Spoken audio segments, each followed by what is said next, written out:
Hey everyone, Dr. Ryan Wakim here, successful entrepreneur and your endgame coach. I'm here to talk to you today about a couple of hurdles you might notice in your business as you think about the idea of scaling. Scaling from a single shingle to multiple offices obviously comes with its own set of headaches and frankly comes with its own set of rewards. One of the things that I took inventory of midway through my journey from one practice to one point over 12 practices really was this idea of what were my hurdles, right? What was standing in the way between me and ultimately my end game. Some very common hurdles I saw and that I've seen in other businesses I've either invested in or been on a board of directors for, or that I've helped coach. And I want you to really think about, is this me? Do I see this? Am I ignorant to it? Am I intentionally avoiding it? Where are you with some of these hurdles, and what are you doing to overcome them, right? So if you've heard me talk, you've probably heard me talk a few times around the financial piece. As a kind of solo entrepreneur or starting those first practices, obviously everything that came into the practice went back into it, right? So there's this whole idea of investing in yourself. And that's actually a very common concept among successful entrepreneurs, which is not to create some sort of margin or revenue and go and put it into a 401k, right? Early on, the way you make generational wealth is to invest in yourself, which is, by the way, no more true than right now as we look at diving into this recession. This is a moment in time, and frankly, it is certainly a moment in your business timeline where you need to consider how you're investing your money and who you're investing in.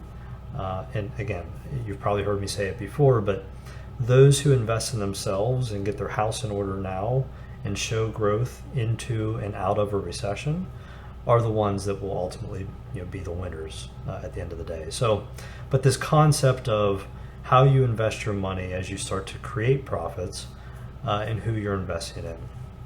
I know that scaling on a dime was, has always been a hurdle in early startups and as you're trying to grow a practice. So, again, investing in yourself, being wise with where you're putting that money and who you're investing in is critically important in truly getting to a scalability phase of your business.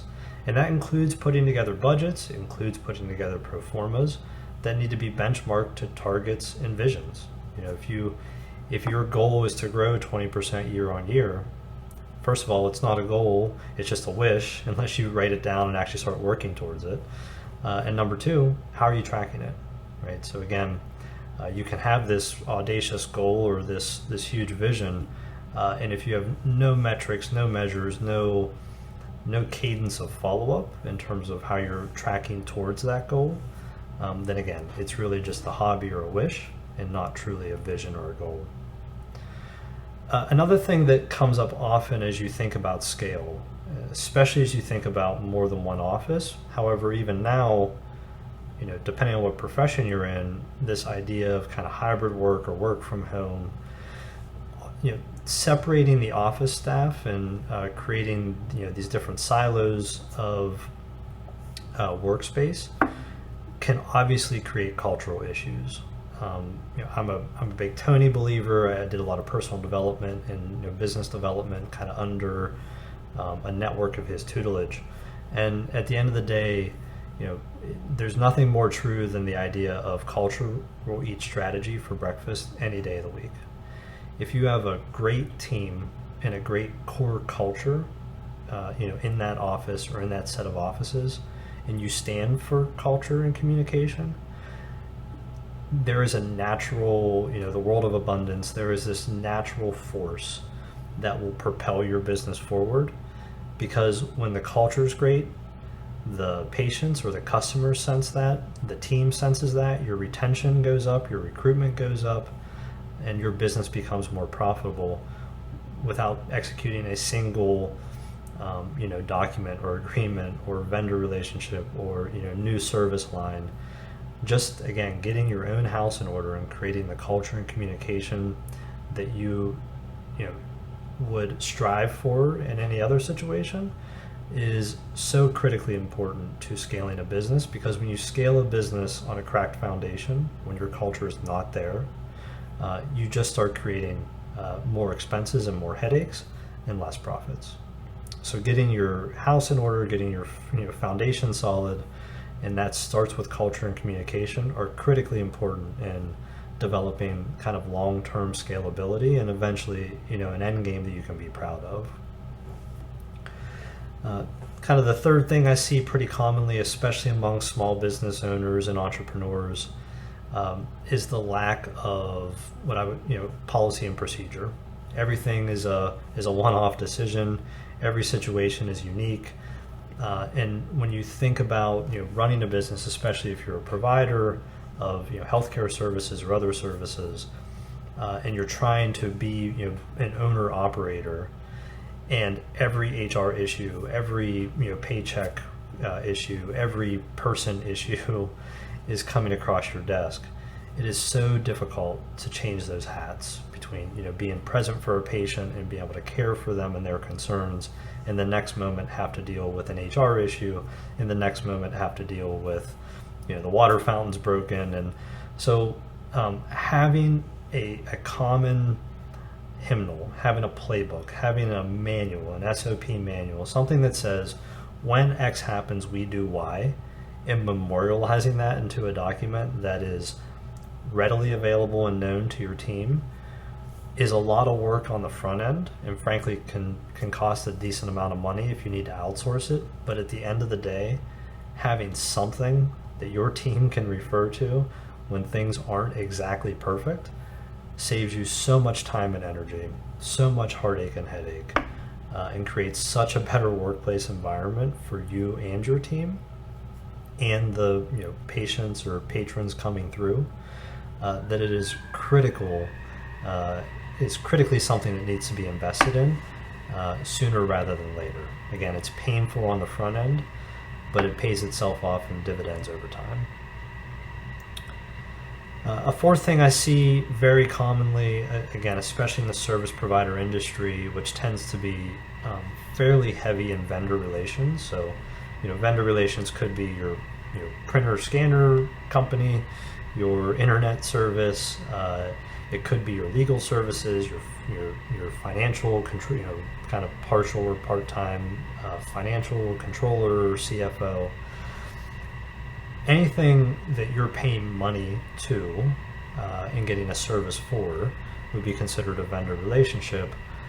And what I notice a lot in businesses is again, especially small businesses, tend to go kind of single avenue. So there's no bench, there's no backup, there's no competition, and frankly, there's no monitoring of those relationships. So things get lost in the shuffle. Services don't get provided that were promised. Again, people start to monopolize you in the situation you're in, and it just creates a lot of either undue burden, increased financial expense, or again, just frankly stress. So vendor relations is really important, and again, that can be part of your SOP. It can be part of your office manager's job, but making yes, these are third parties, but they are actually pretty important to your day-to-day business. And if you don't have those relationships,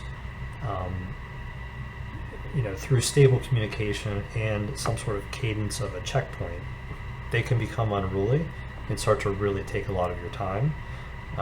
Outside of everything else going on within the business day-to-day we've already talked about. The final thing that I've noticed a lot, especially in healthcare providers, I'm a psychiatrist by trade, especially with COVID and this, the whole supply and demand economics and just the burden that it's caused in healthcare from a labor shortage perspective to, again, the mental health epidemic that we find ourselves in today. There is absolutely, especially as an owner-operator, a very high risk of burnout. The demand is higher than it's ever been in a lot of these healthcare fields because they didn't get the healthcare they needed during COVID, or because of COVID, their healthcare needs have gone up, as is true in my space in mental health. Again, administrative staff tends to be thinner or tougher to hire. Not to get into scarcity, but to think about it through abundance. The reality of the situation is there's a lot of things you're holding on your shoulders. And as an owner operator and a clinician or a service provider of some type in that ecosystem, if you don't have SOPs and you don't have good vendor relations and you don't have a bench, you aren't developing a bench in terms of players that can come in and sub in on your team, then this is, again, I see it all the time. Caregiver burnout is real and can absolutely stifle any kind of scale and growth. And frankly can change your mindset pretty significantly. And what we know to be true outside of investing in yourself is that if you don't have an abundance mindset, if you aren't kind of ready for the game, so to speak, and you're trying to perform at your maximum level, with a poor mindset or poor physical health, or any factor that would limit your ability to perform at your highest level, and then you add on top of that the stress of being a caregiver, and oftentimes the kind of the yoke we carry with our patients.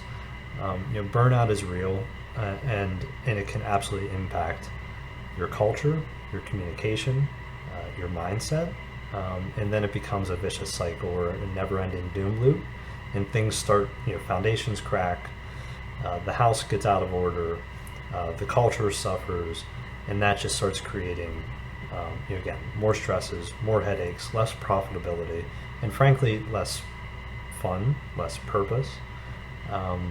And then obviously, if that were to continue, that can start getting into things that, I've treated over my career for others. So the most important thing I can tell you today, if you take nothing else from this conversation or this video, is that if you can't work on your own mindset and get in your own positive frame of mind, and then use culture and communication as your friend, then it will be very difficult for you to scale.